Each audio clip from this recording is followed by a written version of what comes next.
First thing to note about Nick Fury is that when he dies, he doesn't.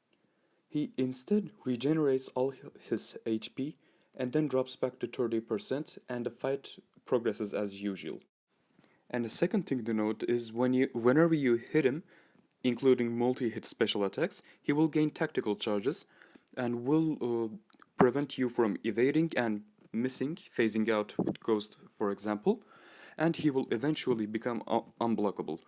If you keep on hitting him, the unblockable will wear off.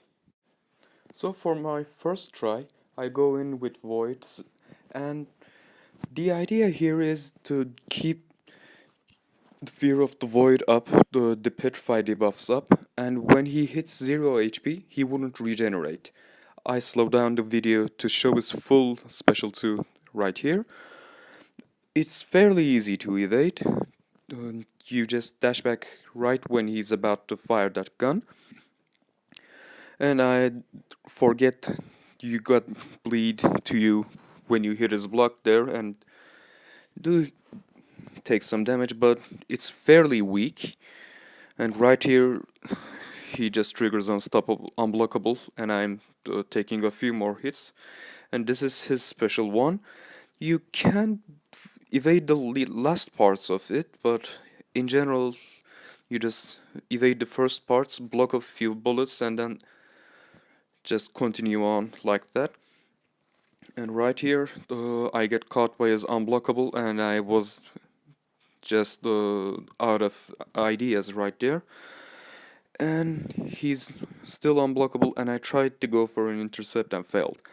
Then I go in with Omega Red. There's nothing really too special in this fight, other than I'm actually trying to hit his block and get Death Field up, because I don't have Suicides up. And he actually works pretty well. If I had more experience playing with Omega Red, I would have probably gotten even the one shot. Then he regens back to full HP, and I don't use my special tree for some weird reason. After that, I go in, his unblockable triggers, I fail the intercept and die. And coming right up ahead, something interesting happens with Ghost. Right after I hit him a few times, he gets enough charge to actually bypass my phasing and kills me instantly, pretty much. Then I say enough is enough and go in with Hyperion and clear up that pretty easily. Because his L1 has too many hits, he can override Nick Fury's unblockable pretty simply. And after that, the Nick Fury part is done of the new quest. And about Captain Marvel, she gains binary charges pretty much all the time. And when she gets to 25, she will be indestructible for a fairly long time, and her L1 becomes unblockable too. So you just need to care about those.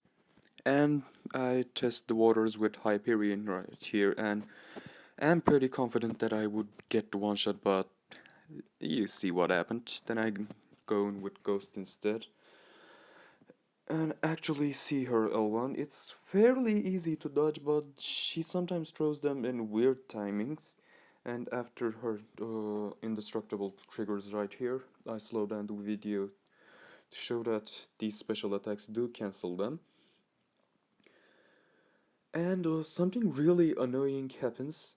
She usually triggers armor breaks when she connects hits, but she just armor breaks me while I'm phasing out too, and that causes me to just mess up massively. Then I continue on with Void, and nothing really interesting happens aside from me failing to dodge her L1 multiple times. And right there, my special attack connected her timing, binary timing, right when I connected the special attack, so it was cancelled immediately. And you just need to keep on dodging her L1. It's fairly easy, but as it happened like right here, it can be messy sometimes. Then I go in with Wasp as my final attacker and hope that I won't be using any revives, and it goes surprisingly well. I just don't get clipped by her L1 this time, I think. I just get clipped by her regular hits. And I feel like nobody has though shown her L2 yet. Let's see an L2 from her. And it's pretty flashy too, and Wasp's evade saves me there, and I end the fight right after that. So overall, this month isn't really that bad, especially though after last month's. It's fairly manageable, and no cash grab Alliance War defenders ahead from what I see. I hope you all enjoyed and will look forward to more videos like this.